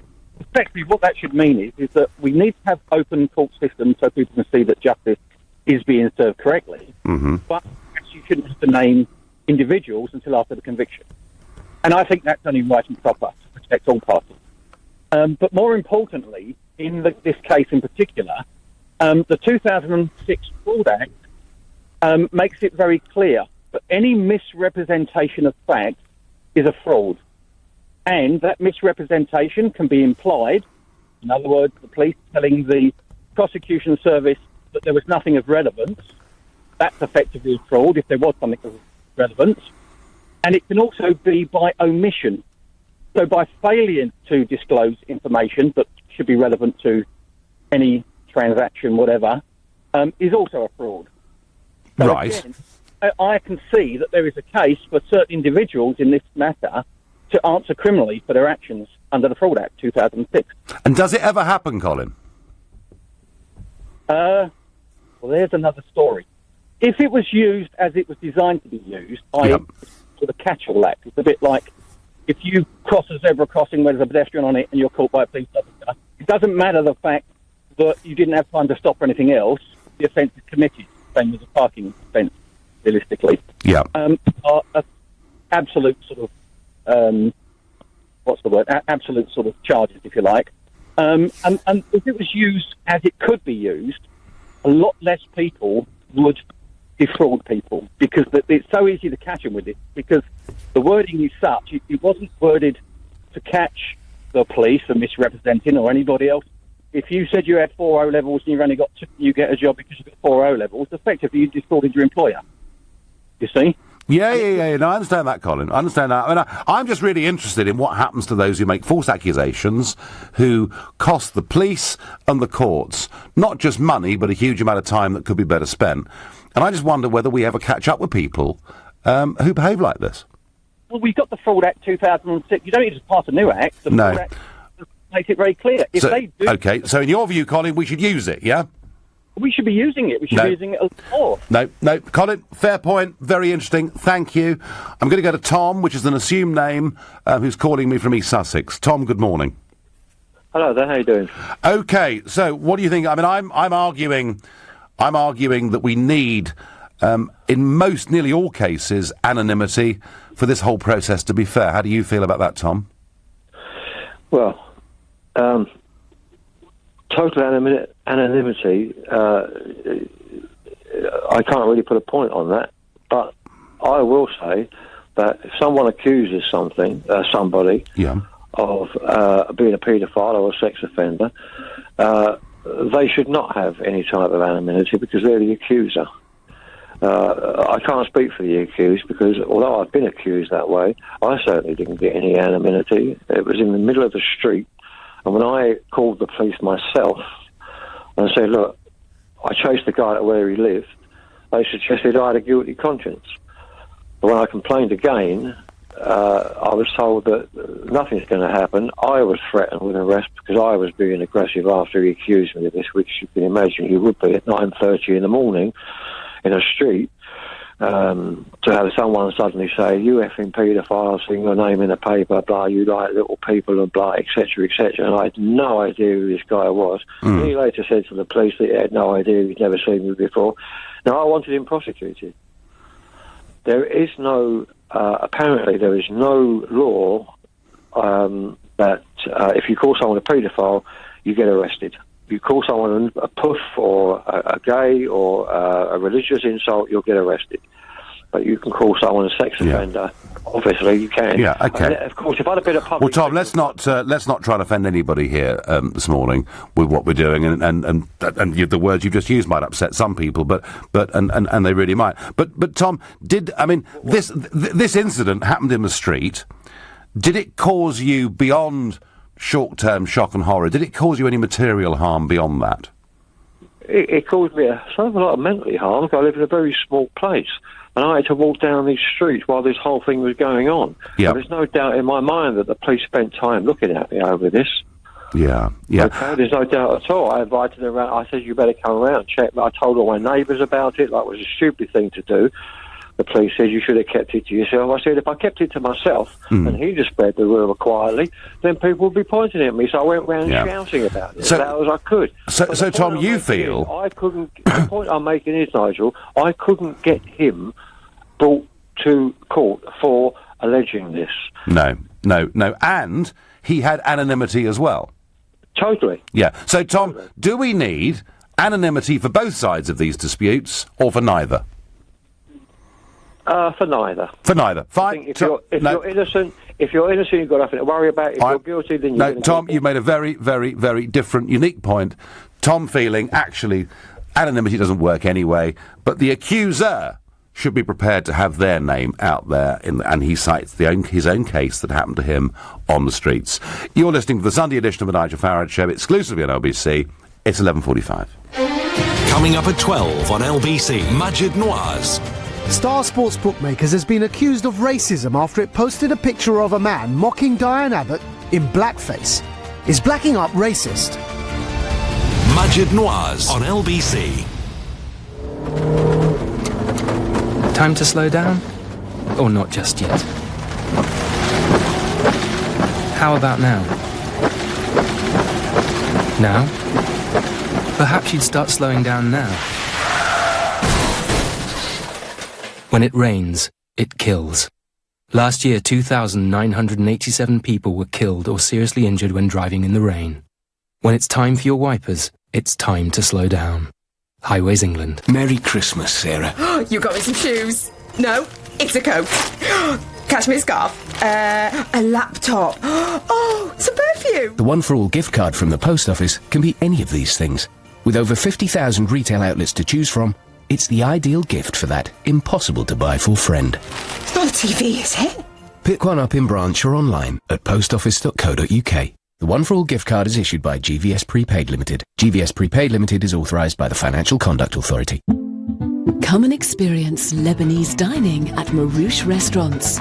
Try some of our amazing dishes, kafta dipped in a delicious hummus, or a colourful meze, complemented by a robust Lebanese red. With live music and traditional belly dancing, enjoy an atmosphere to match the food's rich and distinctive flavours. Go to Marouche.com to find out more. Marouche Restaurants, the finest Lebanese food across London. Time for some festive finishing touches. Hurry, the B&Q Christmas clearance is now on. It's not too late to get all your Christmas essentials, including selected trees and lights at amazingly low prices. Plus, all tree decorations are half price. So for great Christmas deals this weekend, come to B&Q. Some stores excluded. While stocks last, see DIY.com for details. This is LBC, the Nigel Farage Show. Call 0345 6060 973. Text 84850. Tweet at LBC using the hashtag Farage on LBC. A week in which people who've been falsely accused of sexual crime has been very much in the news, and that is not an attempt at all by me or this show or LBC to say we should cover anything up. But I do begin to think that people deserve the right of anonymity in these cases. After all, the accuser does have anonymity. Also, some big questions here about the way in which the police and the courts operate, particularly after the case 22-year-old Liam Allen, who goes through a long rape trial, and right at the end, some evidence that the police had is disclosed and the case is thrown out. This is not simple, it's not easy. I'm going to William, who's a former police officer in Newcastle. Good morning. Good morning. I don't know where you got the idea. I'm a former police officer, but my brother-in-law calls me sergeant for fun. Right. But anyway, all right. Anyway, where the hell did I get that from? Anyway, hello? Yes, I'm listening. Yeah, I just heard a funny buzzing. Now, the thing is, I think there should be a new law, a new crime of false rape accusation. Yes. Now, that does not mean that if it fails in court, that the woman is automatically guilty of that.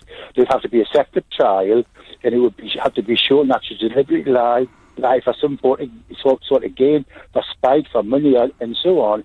And there should be a register of false rape accusers, because I don't know if you know this, but there are quite a lot of serial false accusers out there. And so if it comes to trial, the judge will know if it's a false accuser in front of the court and so on. And I think it's very important, this, because what's happening is there's so many false accusations buzzing around that the police are tired of dealing with them, and they cannot give the proper attention to the genuine rape cases. Yeah, so again, you're another one suggesting, William, and we've had several this morning, there needs to be a register of people that have made accusations that have turned out to be false, so that next time, on the basis of cry wolf, we don't take them so seriously, yeah? Yes, I think so, yes. Right, OK. I wonder, William, thank you very much indeed for that call. You've got to have anonymity, because it could influence the jury, I'm told, of course. On text. Well, remember the O.J. Simpson case. Very difficult for them to find any jury in America who hadn't already made up their mind to some degree as to whether they thought O.J. Simpson was innocent or was guilty. Tom is calling me from Crawley. Good morning, Tom. Good morning, Nigel. Nice to speak to you. Good, nice to speak to you. So tell me about your experiences of this. So basically, I was accused of rape, falsely accused, obviously, and I was arrested from my workplace in front of all my colleagues, and I was arrested, handcuffed, obviously, and it was humiliating. Plus, they did, after taking my statement and everything, because I had no criminal record or whatsoever, so they did send me out on bail after like 8 to 10 hours in custody. But the important thing is I wasn't able to enter the county for 6 months where I worked and lived. What, you were... So there was an exclusion order placed on you, was there? Yes, because she was residing in that county. Yes. So I wasn't allowed to enter until the investigation was complete, which took 6 months. Yeah. And what happened to your career, Tom, work-wise?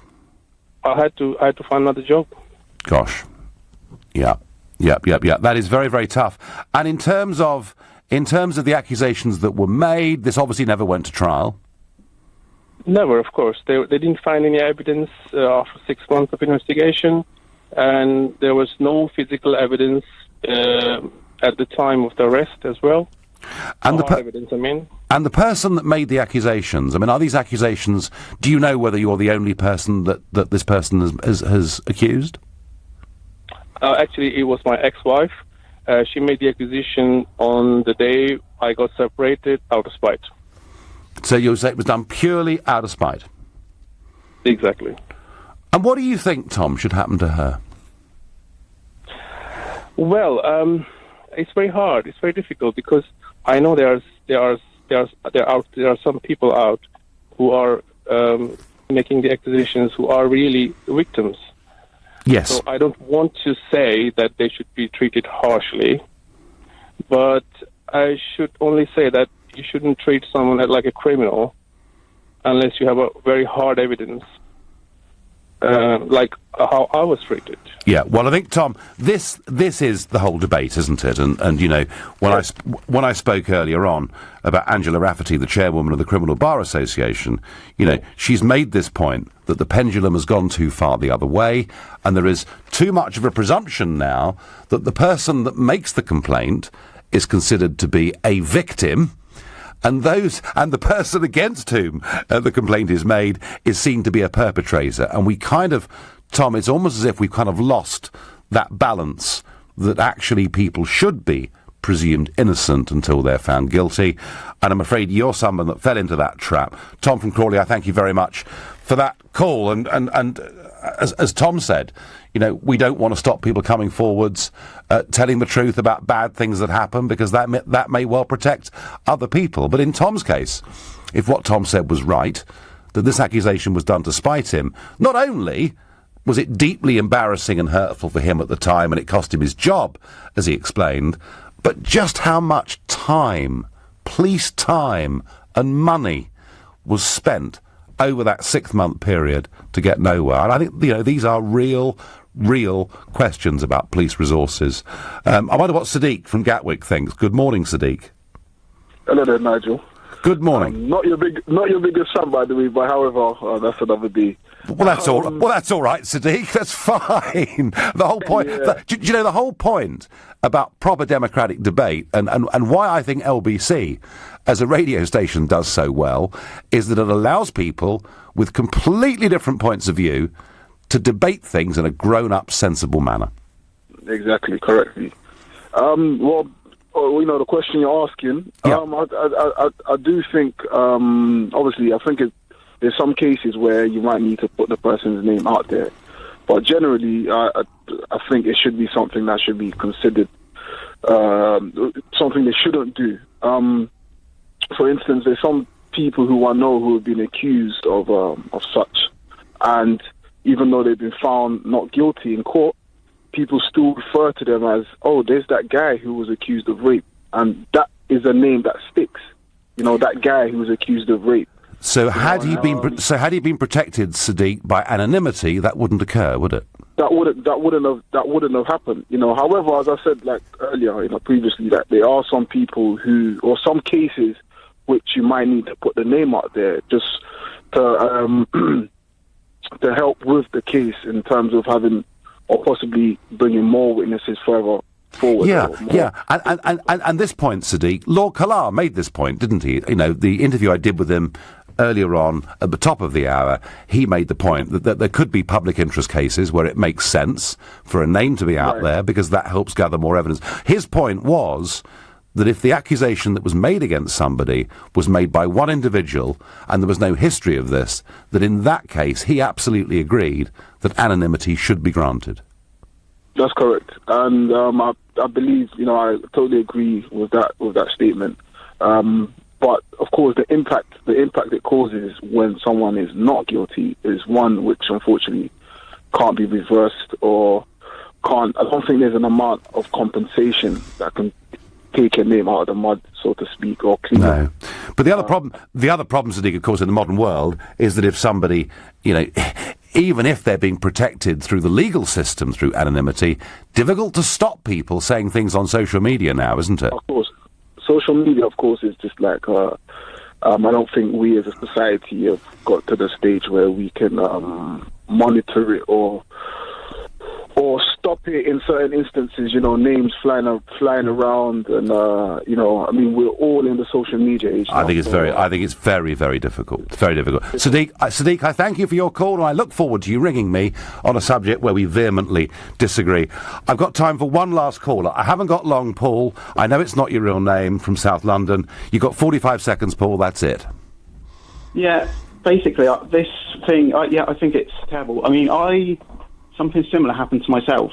I was a teacher for 7 years, and I had a couple of things said about me behind my back. There were things that were said by ex-school friends going back 20 years who were purely jealous that I'd done well in life, in different areas in life since.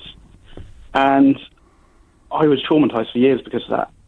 So I reported it to the police, and I think that is absolutely disgusting. That's people can say things, absolutely traumatise people, and then there's nothing you can do. I mean, I have the emails that I sent to the police station, etc. So I've covered myself. Yes, but it's absolutely terrible. I mean, I still work in education now. Just people from years ago. So really, Paul, this keeps coming back, doesn't it? That in some ways, and if somebody makes one false accusation, that's one thing. But if somebody repeatedly makes false accusations against others, we do need some mechanism of dealing with this. Paul, I thank you. I'm sorry for the hurt that you've been through. It's one of the toughest subjects you can ever debate. Whatever you do, even if you do protect people's anonymity, social media is out there. No easy answers. You've been listening to the Nigel Farage Show. I'm back tomorrow evening at 7 from Washington, D.C. Coming up at 3 o'clock this afternoon, it's Alex Salmond. But up next, it's Majid Nawaz. Thank you, Nigel. We were considering having a whip around for you yesterday after those headlines. 53 separated in skin. Very kind of you. All right, thank you very much. Coming up, primary school children could be offered lessons on sexting, being lesbian, gay, bisexual or transgender, and domestic violence and sexual harassment.